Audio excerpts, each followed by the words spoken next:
Jawaharlal Nehru, The Discovery of India. Chapter 4, The Coming of the Aryans. Who were these people of the Indus Valley civilization and whence had they come? We do not know yet.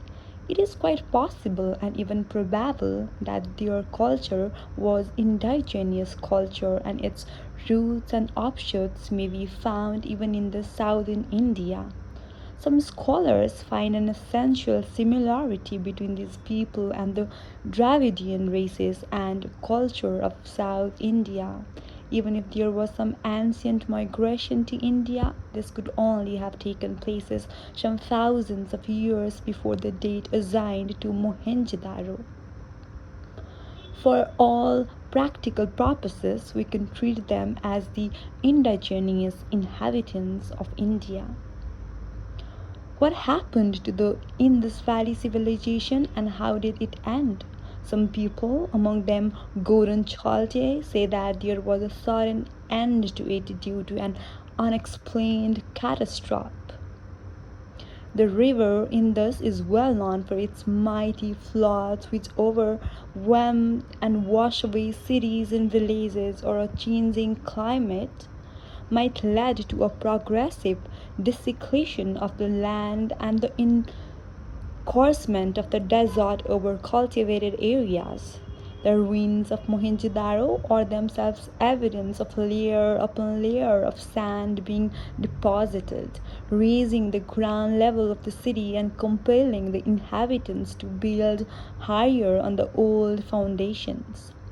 Some excavated houses have been appearances of two or three storied structures, and yet they represent a periodic raising of the walls to keep pace with the rising level. The province of Sindh, we know, was rich and fertile in ancient times, but from medieval times onwards it has been largely desert. It is probable, therefore, that these climatic changes had a marked effect on the people of those areas and their ways of living. And in many events, climatic changes must have only affected a relatively some part of the area of this widespread urban civilization, which, as we have now reason to believe, spread right up to the Gangetic Valley and possibly even beyond. We have really not sufficient data to judge. Sand, which probably overwhelmed and covered some of these ancient cities, also preserved them, while other cities and evidences of the old civilization gradually decayed and went to pieces in the course of ages. Perhaps future archaeological discoveries might disclose more links with later ages. While there is definite sense of continuity between the Indus Valley civilization and later periods, there is also a kind of break or a gap, not only in point of time, but also in the kind of civilization that came next.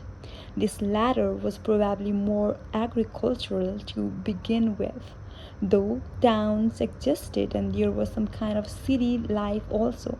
The emphasis on the agricultural aspect may have been given to it by the newcomers, the Aryans, who poured into India in successive waves from the northwest.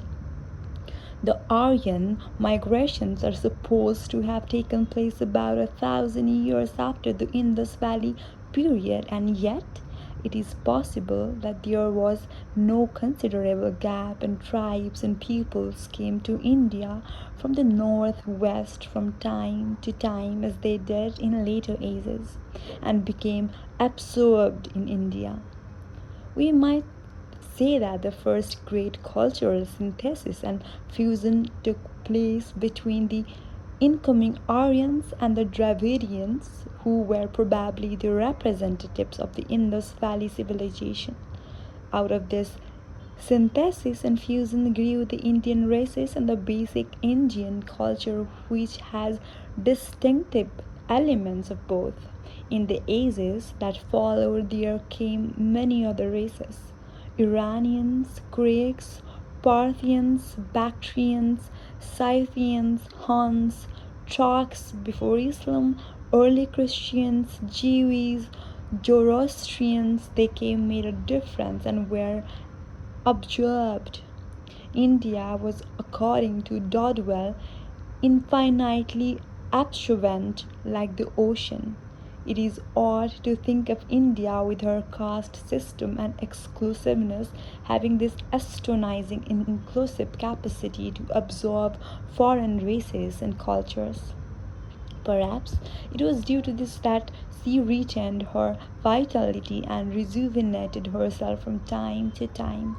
The Muslims were when they came were also powerfully affected by her. The foreigners, Muslims, Turks, says Vincent Smith, like their forerunners, the Sakas and the Yogchi, universally yielded to the wonderful assimilative power of Hinduism and rapidly became Hinduized.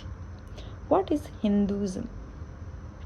In this quotation, Vincent Smith had used the words Hinduism and Hinduized. I do not think it is correct to use them in these ways unless they are used in the widest sense of Indian culture. They are apt to mislead today when they are associated with a much narrower and specifically religious concept. The word Hindu does not occur at all in our ancient literature. The first reference to it in an India book is, I am told, in a Tantric word of the 8th century AC, where Hindu means a people and not the followers of a particular religion. But it is clear that the word is a very old one, as it occurs in the Avesta and Old Persians. It was used then and for 1,000 years or more later by the peoples of Western and Central Asia for India, or rather for the people living on the other side of the Indus River. The word is clearly derived from Sindhu, the old as well as the present Indian name for the Indus. From the Sindhu came the words Hindu and Hindustan as well as Indus and India.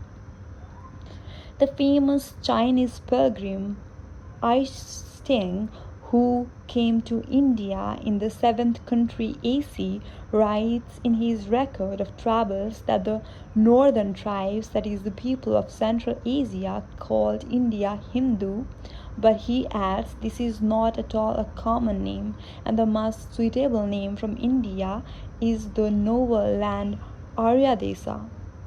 The use of the word Hindu in connection with a particular region is of very late occurrence. The old inclusive term of religion in India was Arya Dharma.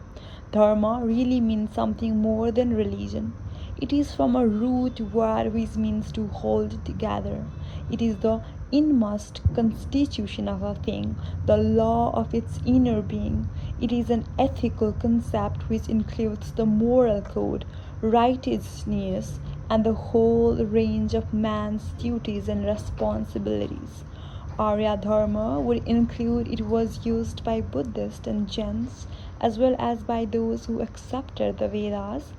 Buddha always called his ways to salvation the Aryan path.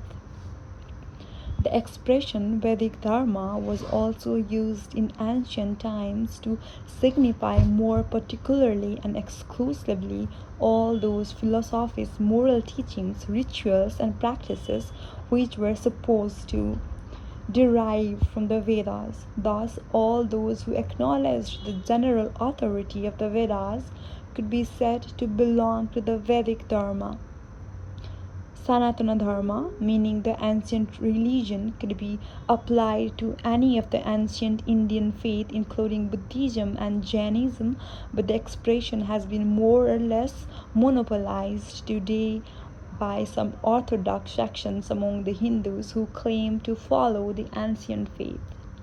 Buddhism and Jainism were certainly not Hinduism, even the Vedic Dharma, yet they arose in India and were integral part of Indian life, culture and philosophy.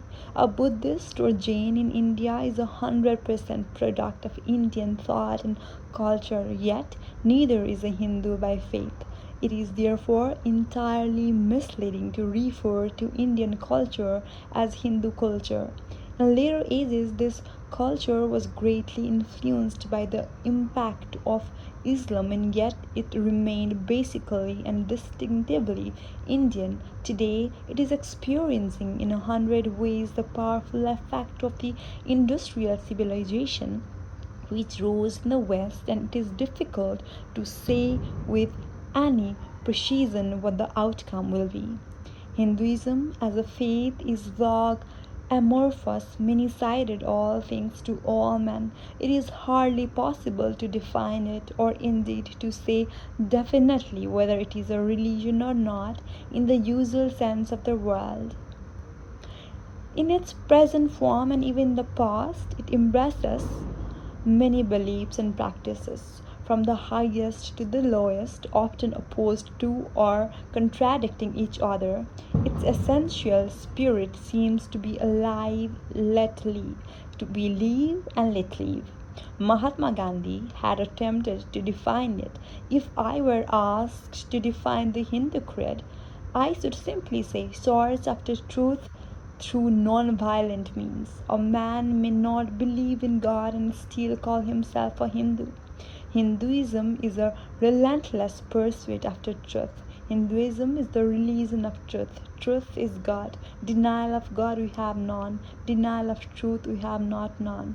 Truth and non-violence, so says Gandhi. But many eminent and undoubted Hindus says that non-violence, as Gandhi understands it, these 110 essential parts of the Hindu creed. We thus have truth left by itself as the distinguishing mark of Hinduism. That, of course, is no definition at all. It is therefore incorrect and undesirable to use Hindu or Hinduism for Indian culture, even with reference to the distant past, although the various aspects of thoughts as embodied in ancient writings were the dominant expressions of that culture. Much more is it incorrect to use those terms in that sense today, so long as the old faith and philosophy were chiefly a way of life and a outlook on the world, they were largely synonymous with Indian culture. But when a more rigid religion developed with all manner of ritual and ceremonial, it became something more and at the same time something much less than the composite culture. A Christian or a Muslim could and often did adapt himself to the Indian way of life and culture, and yet remained in faith unorthodox Christian or Muslim. He had Indianized himself and become an Indian without changing his religion. The correct word for Indian as applied to country or culture or the historical continuity of our varying traditions is Hindi from Hind, a shortened form of Hindustan. Hind is still commonly used for India. In the countries of Western Asia, in Iran and Turkey, in Iraq, Afghanistan, Egypt, and elsewhere, India has always been referred to and is still called Hind. And everything Indian is called Hindi. Hindi has nothing to do with religion as a Muslim or Christian. Indian is as much as Hindi as a person who follows Hinduism as a religion. Americans who call all Indians Hindus are not far wrong. They would be perfectly correct if they used the word Hindi. Unfortunately, the word Hindi has become associated in India with a particular script, the Devanagari script of Sanskrit, and so it has become difficult to use it in its larger and more natural significance. Perhaps when present day controversies subside, we may revert to its original and more satisfying use. Today, the word Hindustan, but this is too much of a mouthful and it has no such historical and cultural association as Hindi has. It would certainly appear odd to refer to ancient periods of Indian culture as Hindustani.